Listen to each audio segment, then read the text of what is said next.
Congress party भोजन का अधिकार लाई थी आपके लिए। भोजन का अधिकार का मतलब है कि हर गरीब परिवार को कोई भी सरकार आए जाए उसको राशन देना पड़ेगा। कि कांग्रेस पार्टी एक्सरे मशीन लाएगी, आपके मंगलसूत्र चुराएगी।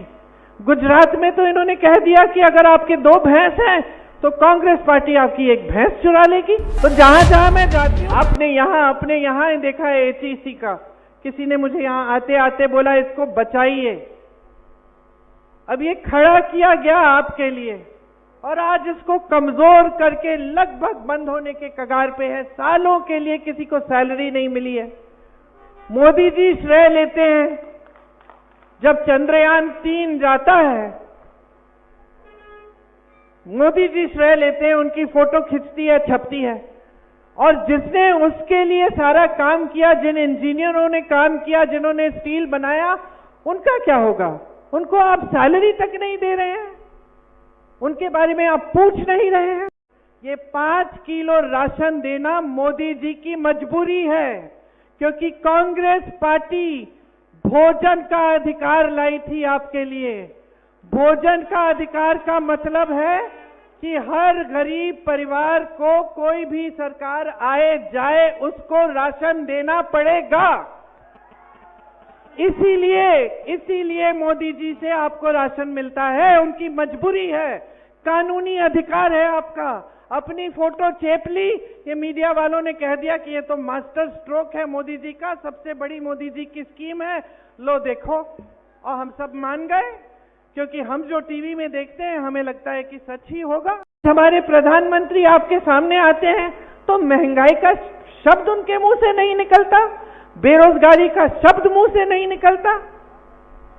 पूरी दुनिया में सबसे ज्यादा बेरोजगारी, और आप प्रधानमंत्री हैं, इतना बड़ा पद है, इतना तो आदर कर लीजिए जनता की कि इस बारे में बात तो करें। 10 सालों से सरकार चला रहे हैं, क्या बातें करते हैं आपके सामने आकर कि कांग्रेस पार्टी एक्सरे मशीन लाएगी, आपके मंगलसूत्र चुराएगी।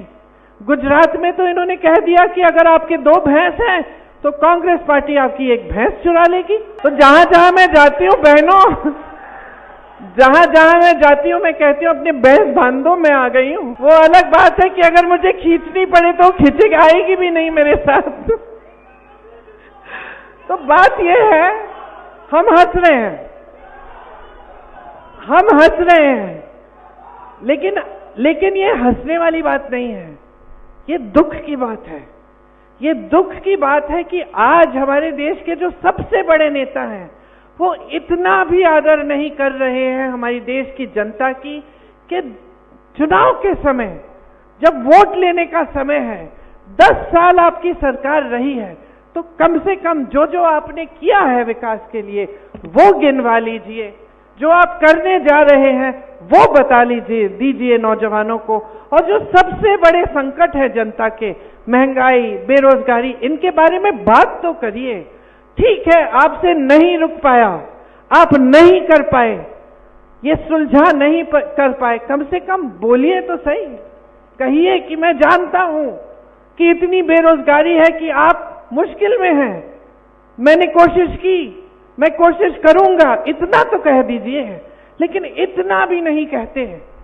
वो भैंसों की बात कर रहे हैं, मंगलसूत्र को चुराने की बात कह रहे हैं। कभी इंटरव्यू देते हैं तो जो 10 सालों से उनकी राजनीति रही है, धर्म की राजनीति, जिस आधार पर उन्होंने हर एक भाषण दिया है और आज भी चुनाव में रोज रोज दे रहे हैं, उस पूरी राजनीति का खंडन एक इंटरव्यू में कर डालते हैं कि अगर मैं हिंदू मुसलमान की बात करता तो मैं इस देश के प्रधानमंत्री बनने के लायक नहीं होता। खुद कह रहे हैं। तो इसका मतलब क्या है बहनों और भाइयों? इसका मतलब है कि जो राजनीति आपने की जीवन भर, जो आपकी विचारधारा रही है, जिस आधार पर आप 2 चुनाव जीत कर आए हैं, उसका आपने खंडन कर दिया, उसको आपने एक इंटरव्यू में नकार दिया। तो आप उस पे ही नहीं खड़े हो पा रहे हैं तो अपने वादों पे क्या खड़े होंगे?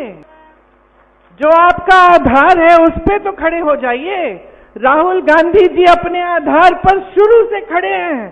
4000 किलोमीटर की यात्रा पैदल कन्याकुमारी से कश्मीर तक करते हैं, मणिपुर से मुंबई तक 4000 किलोमीटर और करते हैं, क्योंकि वो अपने आधार पर खड़े हैं। वो इस देश की लोकतंत्र को मानते हैं।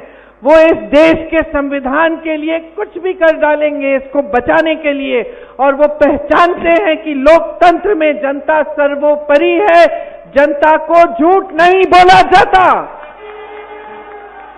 और अगर जनता को झूठ बोलेगा कोई नेता तो लोकतंत्र उसे सबक सिखाएगा।